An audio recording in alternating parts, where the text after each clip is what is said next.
ಎಲ್ಲರಿಗೂ ನಮಸ್ಕಾರ. Hi-tech info Kannada YouTube ಚಾನಲ್ಗೆ ಸ್ವಾಗತ.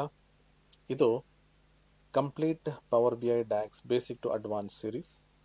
ಈ ಸೀರೀಸ್ನ 32ನೇ ವಿಡಿಯೋ. ಈ ವಿಡಿಯೋದಲ್ಲಿ ನಾನು ನಿಮಗೆ ಲಾಜಿಕಲ್ ಫಂಕ್ಷನ್ಸ್ ಬಗ್ಗೆ ತಿಳಿಸ್ಕೊಡ್ತೀನಿ. ಮೊದಲಿಗೆ ಲಾಜಿಕಲ್ ಫಂಕ್ಷನ್ಸ್ ಅಂದರೆ ಏನು ಅಂತ ತಿಳ್ಕೊಳ್ಳೋಣ.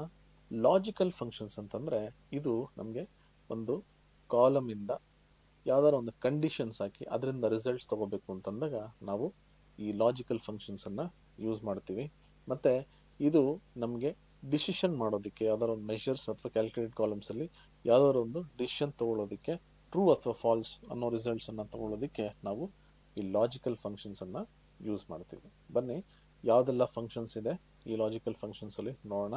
If, switch, coalesce, true, false, and, or, not ಮತ್ತು if error.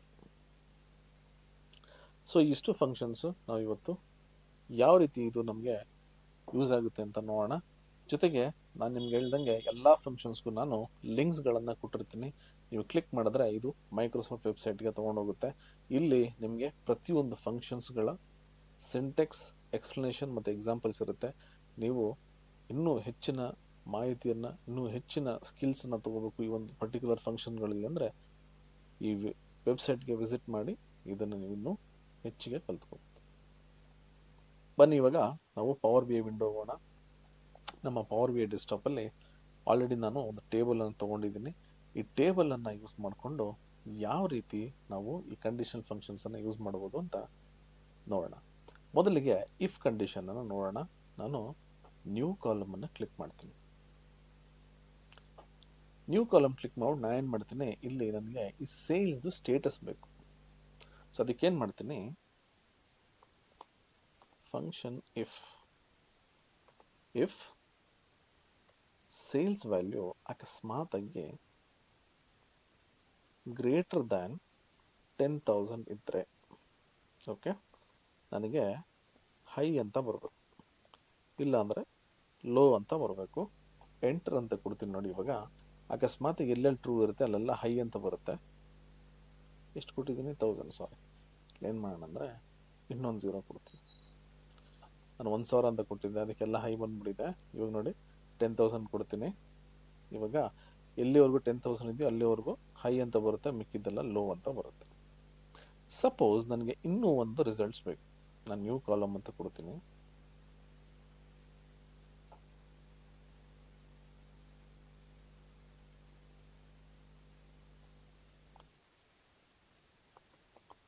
Function nested if sales is greater than or equals to 10,000, ನಾನೇನು ಮಾಡ್ತೀನಿ, ಹೈ ಅಂತ ಕೊಡ್ತೀನಿ. ಸಪೋಸ್ ನಾನು ಇನ್ನೂ ಒಂದು ಕಂಡೀಷನ್ಸ್ ಹಾಕ್ಬೇಕು ಅಂದಾಗ ಮತ್ತೆ ಇನ್ನೊಂದು ಇಫ್ ತಗೋತೀನಿ. ಇದಕ್ಕೆ ನೆಸ್ಟೆಡ್ ಇಫ್ ಅಂತ ಕರಿತೀವಿ. Sales is greater than or equals to 8,000 ಅಂತ ಕೊಡೋಣ, ಮೀಡಿಯಮ್ ಅಂತ ಕೊಡ್ತೀನಿ. ಈ ಎರಡೂ ಕಂಡೀಷನ್ಸ್ ಅಕಸ್ಮಾತಾಗಿ ಫಾಲ್ಸ್ ಇತ್ತು ಅಂದರೆ ನನಗೆ ಲೋ ಅಂತ ಬರಬೇಕು. ಇವಾಗ ನೋಡಿ ಎಂಟರ್ ಅಂತ ಕೊಡ್ತೀನಿ. ಎಲ್ಲಿ 10,000 ಜಾಸ್ತಿ ಇರೋದಲ್ಲ ಹೈ ಅಂತ ಇರುತ್ತೆ, ಮತ್ತು 9,000 8,000ವರೆಗೂ ಅದು ನಮಗೆ ಮೀಡಿಯಮ್ ಅಂತ ಇರುತ್ತೆ, ಮತ್ತು 9,000 10,000. ಸೊ ಇಲ್ಲಿ ನೋಡ್ಬೋದು ನೀವು, ಮತ್ತು ಯಾವುದೆಲ್ಲ 8,000 ಕಮ್ಮಿ ಇರುತ್ತೆ ಅದೆಲ್ಲ ಲೋ ಅಂತ ಇರುತ್ತೆ. ಸೊ ಈ ರೀತಿ ನಾವು ಕಂಡೀಷನಲ್ ಸ್ಟೇಟ್ಮೆಂಟ್ಸನ್ನು ಯೂಸ್ ಮಾಡ್ಕೋಬೋದು. ನೆಕ್ಸ್ಟ್ ಬಂದು ಸ್ವಿಚ್ ಸ್ಟೇಟ್ಮೆಂಟ್. ಈ ಸ್ವಿಚ್ ಸ್ಟೇಟ್ಮೆಂಟ್ ಯಾವ ರೀತಿ ವರ್ಕ್ ಆಗುತ್ತೆ ಅಂತ ನಾನು ನಿಮಗೆ ತಿಳಿಸ್ತೀನಿ. ಸ್ವಿಚ್ ಸ್ಟೇಟ್ಮೆಂಟ್ ಬಂದು ಅಕಸ್ಮಾತಾಗಿ ನಾನೊಂದು ಎಕ್ಸ್ಪ್ರೆಷನನ್ನು ಕೊಡ್ತೀನಿ, ಅಥವಾ ಒಂದು ಫಾರ್ಮುಲಾ ಅಥವಾ ಯಾವ್ದಾದ್ರು ಒಂದು ರಿಸಲ್ಟ್ ಬರೋ ಥರ ಒಂದು ಎಕ್ಸ್ಪ್ರೆಷನನ್ನು ಕೊಟ್ಟಿರ್ತೀನಿ. ಅದರಲ್ಲಿ ಬರುವಂಥ ವ್ಯಾಲ್ಯೂ ಏನಿದೆ ಆ ವ್ಯಾಲ್ಯೂ ಮೇಲೆ ನನಗೆ ಔಟ್ಪುಟ್ ಅಂದರೆ ನನಗೆ ಬರುವಂಥ ಔಟ್ಪುಟ್ಟು ನನಗೆ ರಿಸಲ್ಟ್ ಬರಬೇಕು. ನೋಡಿ ಇಲ್ಲಿ ನಾನು ತೋರಿಸ್ತೀನಿ. ಫಂಕ್ಷನ್ ಸ್ವಿಚ್ ಆಯಿತಾ. ಇಲ್ಲಿ ಆರ್ಡರ್ ಐ ಡಿ ಅಂತಿದೆ. ನಾನು ಏನು ಮಾಡ್ತೀನಿ, SWITCH ಸ್ವಿಚ್ ಎಕ್ಸ್ಪ್ರೆಷನ್ ಕೇಳುತ್ತೆ. Left of order I D 2 ಅಂತ ಕೊಡ್ತೀನಿ. Left of order I D ಕಾಮ 2 ಇದರಲ್ಲಿ ಯಾವುದೆಲ್ಲ ರಿಸಲ್ಟ್ಸ್ ಬರುತ್ತೆ. ಇವಾಗ IN ಅಂತ ಬಂತು ಅಂತ ಇಟ್ಕೊಳ್ಳೋಣ. ಇಂಡಿಯಾ ಅಂತ ಕೊಡ್ತೀನಿ. US ಅಂತ ಬಂತು ಅಂದರೆ ಯುನೈಟೆಡ್ ಸ್ಟೇಟ್ಸ್ ಅಂತ ಕೊಡ್ತೀನಿ. EU ಅಂತ ಬಂದರೆ ಯುರೋಪ್ ಅಂತ ಕೊಡ್ತೀನಿ. ಅಕಸ್ಮಾತಾಗಿ CA ಅಂತ ಬಂದರೆ ಕೆನಡಾ ಅಂತ ಕೊಡ್ತೀನಿ. ಆಯಿತಾ? ಇದು ಯಾವುದೂ ಬಂದಿಲ್ಲ ಅಂದರೆ ಇನ್ವ್ಯಾಲಿಡ್ ಅಂತ ಕೊಡ್ತೀನಿ. ಬ್ರ್ಯಾಕೆಟ್ ಕ್ಲೋಸ್ ಮಾಡಿಬಿಟ್ಟು ನಾನು ಎಂಟರ್ ಅಂತ ಕೊಡ್ತೀನಿ. ಎಲ್ಲಿ ನಮಗೆ ಈ ಎಲ್ಲ ಆಪ್ಷನ್ಸ್ ಏನು ಕೊಟ್ಟಿದ್ದೀನಿ, ರಿಸಲ್ಟ್ಸ್ ಏನು ಕೊಟ್ಟಿದ್ದೀನಿ, ಅದ್ರ ಮೇಲೆ ನೋಡಿ ನಂಗೆ ಇಲ್ಲಿ ಔಟ್ಪುಟ್ ಬರುತ್ತೆ.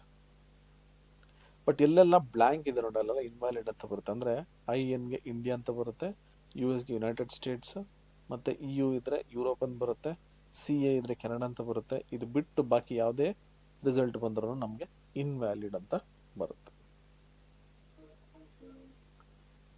ರೈಟ್.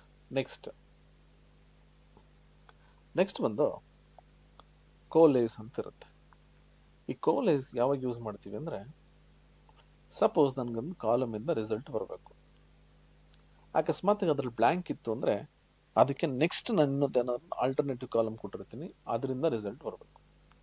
ಅಕಸ್ಮಾತಾಗಿ ಅದರಲ್ಲೂ ಬ್ಲ್ಯಾಂಕ್ ಇತ್ತು ಅಂದರೆ ನಾನು ನೆಕ್ಸ್ಟ್ ಇನ್ನೊಂದು ಕಾಲಮನ್ನು ತೊಗೊಬೋದಂದರೆ ಆಲ್ಟರ್ನೇಟಿವ್ ಆಗಿ ನಂಗೆ ಎಲ್ಲೆಲ್ಲಿ ರಿಸಲ್ಟ್ ಬೇಕು, ಬ್ಲ್ಯಾಂಕ್ ಇದ್ದಾಗ ನೆಕ್ಸ್ಟ್ ಯಾವ ರಿಸಲ್ಟ್ ಬರಬೇಕು ಅಂತ ನಾನು ತೊಗೋಬೋದು. ಈಗ ನ್ಯೂ ಕಾಲಮ್ ಅಂತ ಕೊಡ್ತೀನಿ. ನ್ಯೂ ಕಾಲಮ್ ಕೊಟ್ಬಿಟ್ಟು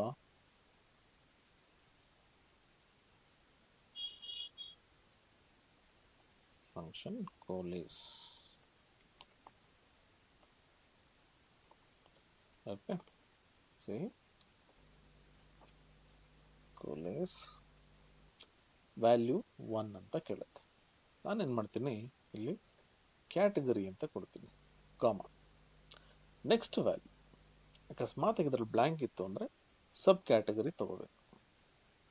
ಇದರಲ್ಲೂ ಬ್ಲ್ಯಾಂಕ್ ಇತ್ತು ಅಂದರೆ ನನಗೆ ಆರ್ಡರ್ ಐ ಡಿ ಬರಬೇಕು. ಬ್ರ್ಯಾಕೆಟ್ ಕ್ಲೋಸ್ ಮಾಡ್ಬಿಟ್ಟು ಎಂಟರ್ ಅಂತ ಕೊಡ್ತೀನಿ. ಇವಾಗ ನೋಡಿ ನನಗಿಲ್ಲಿ ರಿಸಲ್ಟ್ ಬರುತ್ತೆ. ಹಿಂಗೆ ಬರುತ್ತೆ ನೋಡಿ. ಫಸ್ಟ್ ಕ್ಯಾಟಗರಿ ಕೊಟ್ಟಿದ್ದೀನಿ, ಇಲ್ಲಿ ಬ್ಲ್ಯಾಂಕ್ ಇಲ್ಲ, ಟೆಕ್ನಾಲಜಿ ಅಂತಿದೆ, ಇಲ್ಲೂ ಟೆಕ್ನಾಲಜಿ ಅಂತ ಬಂತು. ಸೆಕೆಂಡ್ ರೋಲ್ ನೋಡಿದ್ರೆ ಇದು ಬ್ಲ್ಯಾಂಕ್ ಇದೆ. ಬ್ಲ್ಯಾಂಕ್ ಬಿಟ್ಟು ಏನಾಗುತ್ತೆ ಅಂದರೆ ಅದು ನೆಕ್ಸ್ಟ್ ಪ್ಯಾರಾಮೀಟರ್ ಏನು ಕೊಟ್ಟಿದ್ದೆ ಕಾಲಮ್ ಅಲ್ಲಿ ಹೋಗುತ್ತೆ, ಕಾಪಿಯರ್ಸ್ ಅಂತ ಬರುತ್ತೆ. ಸಪೋಸ್ ಕ್ಯಾಟಗರಿ ಮತ್ತು ಸಬ್ ಕ್ಯಾಟಗರಿ ಎರಡೂ ಬ್ಲ್ಯಾಂಕ್ ಇತ್ತು ಅಂದರೆ ನನಗೆ ನೆಕ್ಸ್ಟ್ ಇರೋವಂಥದ್ದು ಈ ಆರ್ಡರ್ ಐ ಡಿ. ನೋಡಿ ಇಲ್ಲಿ ಆರ್ಡರ್ ಐ ಡಿ ಬರುತ್ತೆ. ಅಕಸ್ಮಾತಾಗಿ ಕ್ಯಾಟಗರಿ, ಸಬ್ ಕ್ಯಾಟಗರಿ ಮತ್ತು ಆರ್ಡರ್ ಐ ಡಿ ಇದೆಲ್ಲ ಬ್ಲ್ಯಾಂಕ್ಸ್ ಅಂದರೆ ರಿಸಲ್ಟ್ ಕೂಡ ಬ್ಲ್ಯಾಂಕ್ ಬರುತ್ತೆ. ಸೊ ಈ ರೀತಿ ನಾವು ಈ ಕೋಲೇಸ್ ಫಂಕ್ಷನನ್ನು ಯೂಸ್ ಮಾಡಿಕೊಂಡು ಬ್ಲ್ಯಾಂಕ್ ಇದ್ದರೆ ನನಗೆ ಆಲ್ಟರ್ನೇಟಿವ್ ರಿಸಲ್ಟ್ಸನ್ನು ತೊಗೊಬೋದು. ನೆಕ್ಸ್ಟ್ ಟ್ರೂ ಮತ್ತು ಫಾಲ್ಸ್. ಇದು ಟ್ರೂ ಮತ್ತು ಫಾಲ್ಸ್ ನೀವೇನು ಮಾಡ್ಬೋದು ಅಂದರೆ, ನೀವು ಈ ಇಫ್ ಕಂಡೀಷನ್ ಯೂಸ್ ಮಾಡ್ತೀವಲ್ಲ, ಅವಾಗ ಅಕಸ್ಮಾತ್ ಟ್ರೂ ಇತ್ತು ಅಂದರೆ ಏನು ಮಾಡಬೇಕು, ಫಾಲ್ಸ್ ಇತ್ತು ಅಂದರೆ ಏನು ಮಾಡಬೇಕು ಅಂತ ನೀವು ಯೂಸ್ ಮಾಡ್ಕೋಬೋದು. ನೆಕ್ಸ್ಟ್ ಬಂದು ಆ್ಯಂಡ್, ಆರ್ ಮತ್ತು ನಾಟ್. And operator. ಆ್ಯಂಡ್ ಯಾವಾಗ ಯೂಸ್ ಮಾಡ್ತೀವಿ ಅಂದರೆ, ಅಕಸ್ಮಾತಾಗಿ ನನಗೆ ಮಲ್ಟಿಪಲ್ ಕಂಡೀಷನ್ಸನ್ನು ಚೆಕ್ ಮಾಡ್ತೀನಿ, ನಾನು ಕೊಟ್ಟಿರ್ತಕ್ಕಂಥ ಎಲ್ಲ ಕಂಡೀಷನ್ಸು ಟ್ರೂ ಇರಬೇಕು. ಆವಾಗ ನಾನು ಏನು ಮಾಡ್ತೀನಿ, ಆ್ಯಂಡ್ ಯೂಸ್ ಮಾಡ್ತೀನಿ. ಫಾರ್ ಎಕ್ಸಾಂಪಲ್, ಇವಾಗ ಸೇಲ್ಸ್ ಮತ್ತು ಪ್ರಾಫಿಟ್ ಇದೆ. ಸೇಲ್ಸ್ ಗ್ರೇಟರ್ ದ್ಯಾನ್ 0 ಇರಬೇಕು, ಪ್ರಾಫಿಟ್ಟು ಗ್ರೇಟರ್ ದ್ಯಾನ್ 0 ಇರಬೇಕು. ಆವಾಗ ನನಗೆ ಪ್ರಾಫಿಟ್ ಅಂತ ಬರಬೇಕು, ಇಲ್ಲಾಂದರೆ ಲಾಸ್ ಅಂತ ಬರಬೇಕು. ನಾನೇನು ಮಾಡ್ತೀನಿ, ನ್ಯೂ ಕಾಲಮ್ ಅಂತ ಕೊಡ್ತೀನಿ. ನ್ಯೂ ಕಾಲಮ್ ಕೊಟ್ಬಿಟ್ಟು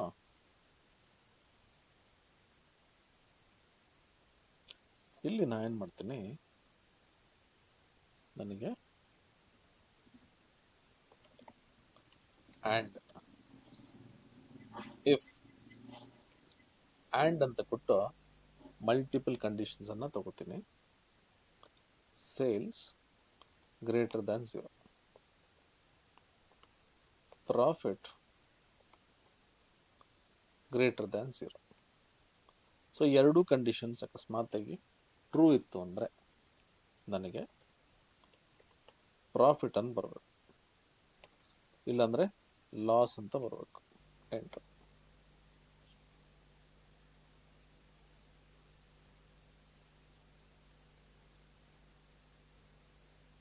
ನೋಡಿ ಇಲ್ಲಿ ಈ ರೀತಿ ನಮಗೆ ರಿಸಲ್ಟ್ಸ್ ಬರುತ್ತೆ. ಅಕಸ್ಮಾತಾಗಿ ನೋಡಿ ಇಲ್ಲಿ ಪಾಸಿಟಿವ್ ಇದ್ದು ನೆಗೆಟಿವ್ ಇತ್ತು ಅಂದರೆ ಲಾಸ್ ಅಂತ ಬರುತ್ತೆ, ಝೀರೋ ಇದ್ರೂ ಕೂಡ ಲಾಸ್ ಅಂತ ಬರುತ್ತೆ. ನನಗೆ ಝೀರೋನು ಕನ್ಸಿಡರ್ ಮಾಡಬೇಕು ಪ್ರಾಫಿಟ್ಗೆ. ಅವಾಗ ಏನು ಮಾಡ್ತೀನಿ, ಇಲ್ಲಿ ಆಪರೇಟರ್ನ ಚೇಂಜ್ ಮಾಡ್ತೀನಿ, ಈಕ್ವಲ್ಸ್.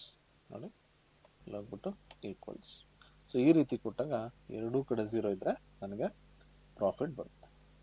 ಸೊ ಇಲ್ಲಿ ನೀವು ಆಪರೇಟರ್ ಹೆಂಗೆ ಕೊಡ್ತೀರಾ ಅದ್ರ ಮೇಲೆ ಇಲ್ಲಿ ನಮಗೆ ರಿಸಲ್ಟ್ಸ್ ಬರುತ್ತೆ. ನೋಡಿ ಇಲ್ಲಿ ಝೀರೋ ಇದೆಯಲ್ಲ, ಇಲ್ಲೂ ಕೂಡ ಪ್ರಾಫಿಟ್ ಬಂತು, ಅವಾಗಲೇದು ಲಾಸ್ ಅಂತ ಬರ್ತಿತ್ತು. ಸೊ ಕಂಡೀಷನ್ ನೀವು ಯಾವ ರೀತಿ ಕೊಡ್ತೀರಾ ಆ ರೀತಿ. R operator. ಇವಾಗ ನನಗೆ ರೀಜನ್ ಇದೆ, ಈಸ್ಟ್ ಮತ್ತು ಸೌತ್, ಈ ಎರಡೂ ರೀಜನ್ ನನಗೆ ಗ್ರೂಪ್ 1 ಆಗಬೇಕು, ಮತ್ತು ವೆಸ್ಟ್ ಮತ್ತು ಸೆಂಟ್ರಲ್ ಅದು ಗ್ರೂಪ್ 2 ಆಗಬೇಕು. ನಾನೇನು ಮಾಡ್ತೀನಿ, ಇಲ್ಲಿ ಹೋಗ್ಬಿಟ್ಟು ನ್ಯೂ ಕಾಲಮ್ ಅಂತ ತಗೋತೀನಿ. ತಗೊಂಡಿಲ್ಲ ಏನು ಮಾಡ್ತೀನಿ, ಫಂಕ್ಷನ್ ಆರ್ ಅಂತ ಕೊಟ್ಟಿರ್ತೀನಿ. If or region equals east, region equals south. Okay, ಈ ಎರಡೂ ಕಂಡೀಷನ್ ಟ್ರೂ ಇತ್ತು ಅಂದರೆ ನನಗೆ ಗ್ರೂಪ್ 1 ಅಂತ ಬರಬೇಕು. ಅಂದರೆ ಈ ಎರಡೂ ಕಂಡೀಷನಲ್ಲಿ ಅಕಸ್ಮಾತ್ ಅದು ಈಸ್ಟ್ ಇದ್ದರೆ ಅಥವಾ ಸೌತ್ ಇದ್ದರೆ ಗ್ರೂಪ್ 1 ಅಂತ ಬರಬೇಕು, ಇಲ್ಲ ಅಂದರೆ ಗ್ರೂಪ್ 2 ಆಗಬೇಕು. ಸೊ ಇಲ್ಲಿ ಯಾವ್ದಾರು ಒಂದು ಕಂಡೀಷನ್ ಫಾಲ್ಸ್ ಇದ್ದರೂ ತೊಂದರೆ ಇಲ್ಲ. ನನಗೆ ಈಸ್ಟ್ ಇಲ್ಲ ಅಂದರೆ ಸೌತ್ ಇತ್ತು ಅಂದರೆ ಅದು ಗ್ರೂಪ್ 1 ಆಗಬೇಕು, ಈಸ್ಟ್ ಇದ್ದು ಸೌತ್ ಇಲ್ಲ ಅಂದರೆ ಅದು ಗ್ರೂಪ್ 1 ಆಗಬೇಕು. ಇವಾಗ ನಾನು ಎಂಟರ್ ಅಂತ ಕೊಡ್ತೀನಿ.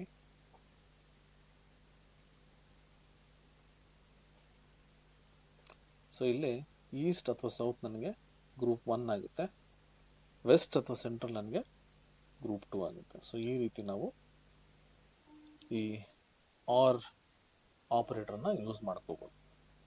ನೆಕ್ಸ್ಟ್ ನಾಟ್ ಬಂದು ಅಕಸ್ಮಾತಿಗೆ ಏನಾದರೂ ನನಗೆ ರಿಸಲ್ಟ್ಸ್ ಫಾಲ್ಸ್ ಇದ್ದರೆ ಟ್ರೂ ಮಾಡೋದಕ್ಕೆ, ಟ್ರೂ ಇದ್ದರೆ ಫಾಲ್ಸ್ ಮಾಡೋದಕ್ಕೆ ನಾನು ನಾಟ್ ಆಪರೇಟರ್ನ ಯೂಸ್ ಮಾಡ್ಕೋಬೋದು. Next if error. ಈಗ ನೋಡಿ ನಾನು ಏನು ಮಾಡ್ತೀನಿ, ಇಲ್ಲಿ ಹೋಗ್ಬಿಟ್ಟು ಒಂದು ಕಾಲಮನ್ನು ತೊಗೋತೀನಿ. ಕಾಲಮ್ ತೊಗೊಂಡು ಇಲ್ಲೇನು ಮಾಡ್ತೀನಿ, ಮಾಡ್ ಆಪರೇಟರ್ನ ಯೂಸ್ ಮಾಡ್ತೀನಿ. ಮಾಡ್ ಫಂಕ್ಷನ್ನ. ಮಾಡ್ ಏನು ಮಾಡ್ತೀನಿ, ರಿಮೈಂಡರ್ ಕೊಡುತ್ತೆ ನನಗೆ. ಫಂಕ್ಷನ್ ಮಾಡ್ ಈಕ್ವಲ್ಸ್ ಮಾಡ್ ಆಫ್ ಸೇಲ್ಸ್ ಪ್ರಾಫಿಟ್ ಅಂತ ಕೊಡ್ತೀನಿ. ಎಂಟರ್ ಅಂತ ಕೊಟ್ಟರೆ ಈಗ ನೋಡಿ ನನಗಿಲ್ಲಿ ಎರರ್ ಬರುತ್ತೆ. ಯಾತಕ್ಕೆ ಎರರ್ ಬರುತ್ತೆ ಅಂದರೆ ಇಲ್ಲಿ ನೋಡಿ ನಾವು ಡಿವೈಡ್ ಮಾಡ್ಬೇಕಾದ್ರೆ ಏನಾಗುತ್ತೆ ಅಂದರೆ ಯಾವುದೇ ವ್ಯಾಲ್ಯೂನ ನಾನು 0 ಅಲ್ಲಿ ಡಿವೈಡ್ ಮಾಡಿದಾಗ ನನಗೆ ಎರರ್ ಬರುತ್ತೆ. ನೋಡಿ division by 0 as occurred when evaluating function ಮಾಡ್ ಅಂತ. ಅದಕ್ಕೆ ನಾನೇನು ಮಾಡ್ತೀನಿ, ಇಲ್ಲಿ ಹೋಗ್ಬಿಟ್ಟು ಇಫ್ ಎರರನ್ನು ಕೊಡ್ತೀನಿ. If error of this value ಅಂದರೆ ಇಲ್ಲಿ ಕೊಟ್ಟಿರ್ತಕ್ಕಂಥ ಈಕ್ವೇಷನಲ್ಲಿ ಅಕಸ್ಮಾತಾಗಿ ಎರರ್ ಇತ್ತು ಅಂದರೆ ನನಗೆ 0 ಬರಬೇಕು, ಎರರ್ ವ್ಯಾಲ್ಯೂಗೆ ಮಾತ್ರ. ಇಲ್ಲ ಅಂದರೆ ಇದೇನು ಈಕ್ವೇಷನ್ ಇದೆ ಅದೇ ವ್ಯಾಲ್ಯೂ ತಗೋಬೇಕು. ಎಂಟರ್ ಅಂತ ಕೊಟ್ಟರೆ ನೋಡಿ ನನಗಿವಾಗ ಆ ರಿಸಲ್ಟ್ ಏನಿದೆ ಅದು ಬರುತ್ತೆ. ಸೊ ಈ ರೀತಿ ನಾವು ಇಫ್ ಎರರನ್ನು ಎಲ್ಲಾದರೂ ಅಕಸ್ಮಾತಾಗಿ ಎರರ್ ಬಂದರೆ ಇದನ್ನು ಯೂಸ್ ಮಾಡ್ಕೋಬೋದು. ಓಕೆ, ಸೊ ಇದು ಲಾಜಿಕಲ್ ಫಂಕ್ಷನ್ಸ್.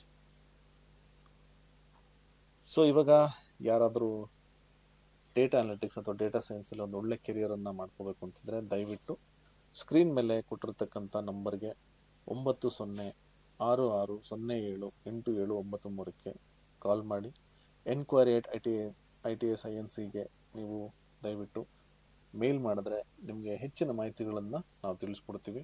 ಜೊತೆಗೆ ನಮ್ಮ ವೆಬ್ಸೈಟನ್ನು ವಿಸಿಟ್ ಮಾಡಿ www.itsinc.in. ಇಲ್ಲಿ ನಿಮಗೆ ಅನೇಕ ಕನ್ನಡದಲ್ಲಿ ಉಚಿತ ಕೋರ್ಸ್ಗಳು ಸಿಗುತ್ತೆ. ಅದನ್ನು ನೋಡಿ ನೀವು ತುಂಬ ವಿಷಯಗಳನ್ನು ಕಲ್ತ್ಕೋಬೋದು, ತುಂಬ ಸ್ಕಿಲ್ಸ್ಗಳನ್ನು ಕೂಡ ನೀವು ಇಂಪ್ರೂವ್ ಮಾಡ್ಕೋಬೋದು. ಇನ್ನೂ ನೀವೇನಾದರೂ ನಮ್ಮನ್ನು ಫಾಲೋ ಮಾಡ್ತಾ ಇಲ್ಲ ಅಂದರೆ ದಯವಿಟ್ಟು ಯೂಟ್ಯೂಬ್, ಇನ್ಸ್ಟಾಗ್ರಾಮ್, ಫೇಸ್ಬುಕ್ ಮತ್ತು ಲಿಂಕ್ಡ್ಇನ್ನಲ್ಲಿ ಫಾಲೋ ಮಾಡಿ. ಇದರ ಎಲ್ಲ ಲಿಂಕ್ಗಳನ್ನು ನಾನು ಡಿಸ್ಕ್ರಿಪ್ಷನಲ್ಲಿ ಕೊಟ್ಟಿರ್ತೀನಿ. ದಯವಿಟ್ಟು ಆ ಲಿಂಕ್ಗಳನ್ನು ಯೂಸ್ ಮಾಡಿಕೊಟ್ಟು ನಮ್ಮನ್ನು ಫಾಲೋ ಮಾಡಿ. ಈ ವಿಡಿಯೋ ನಿಮಗೆಲ್ಲ ಇಷ್ಟ ಆಗಿದೆ ಅಂತ ನಾನು ಅಂದ್ಕೊಂಡಿದ್ದೀನಿ. ಇಷ್ಟ ಆಗಿದ್ರೆ ದಯವಿಟ್ಟು ಒಂದು ಲೈಕ್, ಒಂದು ಥಮ್ಸ್ ಅಪ್ ಅನ್ನು ಕೊಟ್ಟು ನಿಮ್ಮ ಪ್ರೋತ್ಸಾಹ ನೀಡಬೇಕು ಅಂತ ನಾನು ಕೇಳ್ಕೊತಾ ಇದ್ದೀವಿ. ಕನ್ನಡದಲ್ಲಿ ಇಂಥ ಒಂದು ಟೆಕ್ನಿಕಲ್ ಚಾನಲ್ಗಳನ್ನು ಇನ್ನೂ ಹೆಚ್ಚಾಗಿ ನೀವು ಬೆಳೆಸಬೇಕು. ಡೇಟಾ ಅನಾಲಿಟಿಕ್ಸ್ ಮತ್ತು ಡೇಟಾ ಸೈನ್ಸ್ಗೆ ಇನ್ನೂ ಹೆಚ್ಚಿನ ಮಾಹಿತಿಗಳನ್ನು ನಾವು ಕೊಡಬೇಕು ಅಂತಂದರೆ ನಿಮ್ಮ ಪ್ರೋತ್ಸಾಹ ತುಂಬ ಮುಖ್ಯ. ಜೊತೆಗೆ ನಿಮ್ಮ ಅನಿಸಿಕೆಗಳು, ಅಕಸ್ಮಾತ್ ನಿಮಗೆ ಏನಾದ್ರು ಕಾಮೆಂಟ್ಸ್ ಇದ್ದರೆ ದಯವಿಟ್ಟು ಕಾಮೆಂಟ್ ಬಾಕ್ಸಲ್ಲಿ ತಿಳಿಸಿ. ಜೊತೆಗೆ ಇದನ್ನು ನಿಮ್ಮ ಫ್ರೆಂಡ್ಸ್ಗಳಿಗೆ, ಇನ್ನೂ ಯಾರಿಗೆಲ್ಲ ಇದು ಅನುಕೂಲ ಆಗುತ್ತೆ ಅವ್ರಿಗೆಲ್ಲ ಶೇರ್ ಮಾಡೋದನ್ನು ಮರಿಬೇಡಿ. ಈ ವಿಡಿಯೋ ನೋಡಿದ್ದಕ್ಕೆ ತುಂಬ ಧನ್ಯವಾದಗಳು. ಮುಂದಿನ ವಿಡಿಯೋದಲ್ಲಿ ನಾನು